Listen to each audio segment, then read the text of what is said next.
Some logistic. We have more seats here in front, so please join us. There are many more seats here.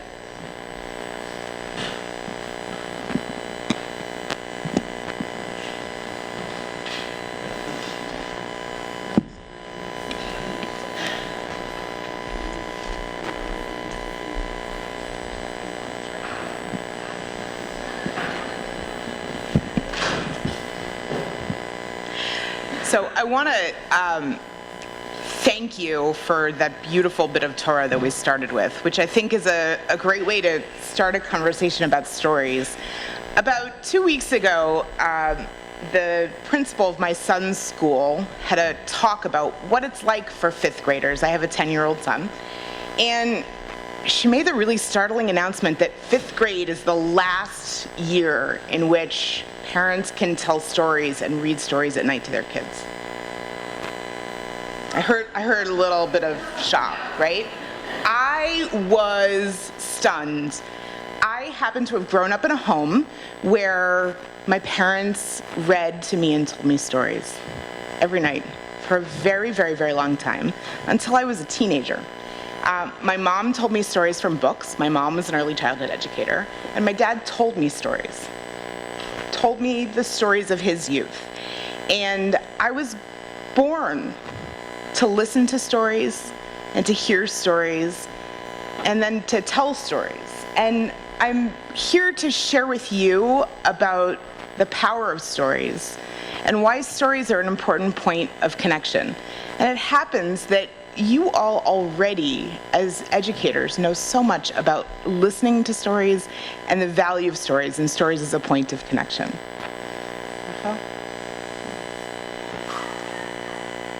Now, you all know why stories are important.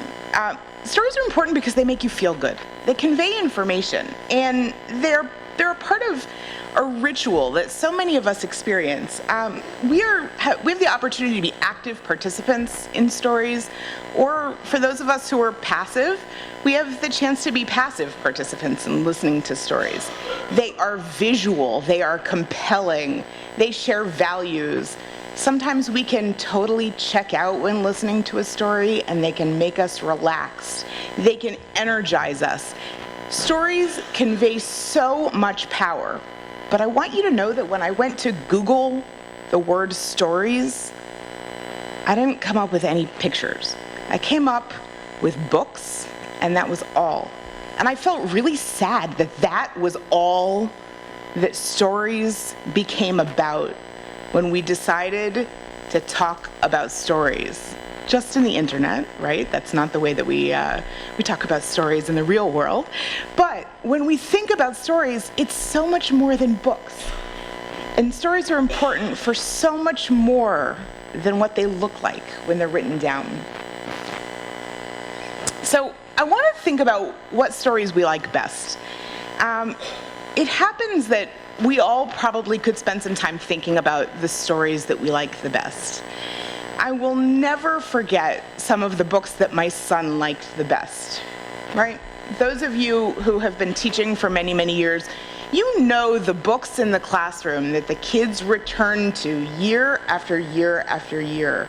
You know the stories that moved your kids at bedtime. You know the stories that were told around the campfire. You know the stories that emerged out of your family tradition that your parents may have shared with you, generation after generation. The family lore, right? The family stories that were told generation after generation. You know the stories that you like the best, the stories that you connected with. We also know the stories that we really prefer not to hear, and we probably have a sense why, but we may not understand exactly why. So I want to think for a minute about the Jewish people's story. This is the Jewish people's story. Can anybody want to take a guess what it is? This is Yetziat Mitzrayim, right? This is the text. This is the text. This is straight from Exodus. In teeny tiny print. There are actually t-shirts. You can get t-shirts made with this all over it. This, you can, and book bags. They're really cool. This is our people's story. This is the story of Pesach. This is the story that guides us This is our narrative. And this is the story that we retell year after year. We revisit it during the weekly Torah portion. We revisit it at the Pesach Seder. And every year, the Jewish people tells this story. You as early childhood educators know that this is the story that is in so many ways so compelling. It has frogs, it has hail, it has lice, it has blood, it has a really bad guy, and it has a lot of really amazing characters. It's a story that is tremendously memorable, but we want to understand why. So the central commandment, the central mitzvah of Pesach is V'higadat levincha. This is not a great picture of a contemporary Seder. It's not a contemporary Seder, although this may be a picture of a Seder that you remember from your past, right? You look at the skeptical grandma on the right-hand side with the horn-rimmed glasses. The original form of Jewish storytelling may have been sitting around a table, right? Or sitting around the floor of a tent, telling family stories, telling the stories of our history to our children. We now do that at the Seder. We tell the story of the Jewish people and the story of Yetziat Mitzrayim, the Exodus from Egypt, to a new generation. And we go through, and when we tell that story, we ask questions about it. We engage with the story. We use props. We use songs. We tell the story in a million different ways. Every year it's different. Every year the people who participate in the telling of the story are different. Every year when we come to that experience, we're different. And every year we fulfill a central Jewish commandment to retell that story, because stories and connection through those stories are a central Jewish value. So this idea that stories convey connection come to us in a way to express the idea that our full bodies can participate in learning. The Pesach Seder engages our entire body in the telling of a story. How? We use our eyes to feast on the beautiful table before us. We look at the symbols that we taste. We sing songs. We express the entire experience through our senses. And whole person learning, which I first encountered through the work of Michael Ben-Avith from the Yale Child Study Center, really helps to convey that there are a full range of senses that we can use to learn, right? We all know this.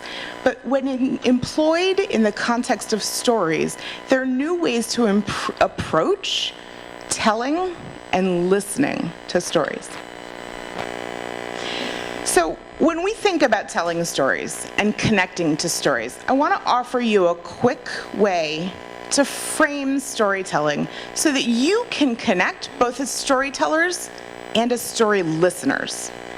So to think about how your whole person connects with stories, this is both for you as teachers and for you as listeners. You want to think about how the story sounds, right? Because we all know that when you just read a book and you tell the story just the way it is so incredibly boring. You want to think about what's visually appealing. This may involve props. This may involve learning how to hold a book so that you can read it upside down. It may involve all kinds of skills that you never imagined. Puppets, who knows? But it may involve learning how to tell a story with your eyes. It also may learn how to use your face to convey messages through stories. You also want to think about your body, how you use your body to tell stories, and also how you use your body to receive stories. You want to think about how storytelling and how story listening is a kinesthetic experience. When you tell a story, are you involving your body, or are you just sitting there? Right? I hear your laughter because you know that that's a really important thing. But also when you're listening to stories, are you engaged in the story that you're listening to, or are you a passive recipient of that story? The soul. This is really not something that we think about when we think about telling stories or receiving the stories of other people. what actually in the story that you are hearing and telling connects to your Jewish self or to your soul? How does this nourish you?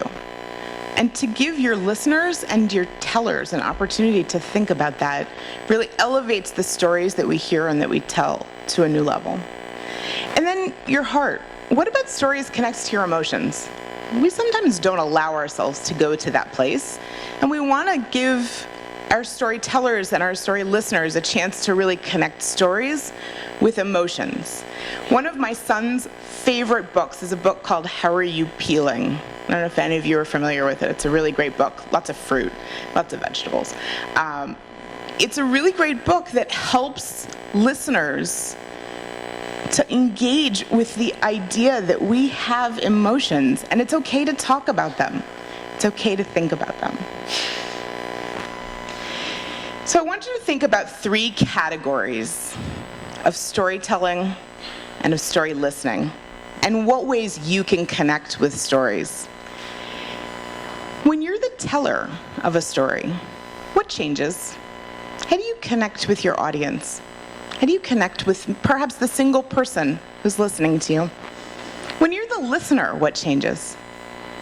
How do you engage your body and your mind, your emotions, when you're the listener? And what happens when you're with a group? Perhaps it's a group of parents who you're telling a story to, or a community, or maybe it's a group of infants who you're telling a story to, or a group of 5-year-olds. Where are the differences? So to think about being a teller or a listener, or what changes when you're with an individual or with a group. The last piece that I'd like to share with you is really, I think, the beginning in some ways of the Jewish story. Once upon a time, we were just the people of the spoken word. And then we began to write down our stories. We began to be the people of the book. This is the first Mishnah from Pirkei Avot. Moses received the Torah from Sinai and transmitted it to Joshua. Joshua transmitted it to the elders to the prophets, and the prophets transmitted it to the men of the great assembly. The first text that tells the story of the transmission of the oral tradition throughout the generations. This is a text from our rabbinic literature about the transmission of stories. When it started with Moses, it was one story. It was like a game of telephone. By the time it got to the men of the great assembly, it was a completely different story. But I want you to imagine all of the different ways that those listeners had to engage their bodies, their hearts, their minds, their souls, to be able to carry that work forward so that it became something that was valuable enough for us here to convene around and to carry forward. As you spend today learning and gathering, I want you to think about all of the stories that you're collecting and transmitting. And when you leave here today and you go back to your work, take those stories with you and carry them forward, not just with your intellect, but with your entire body. Have a great day.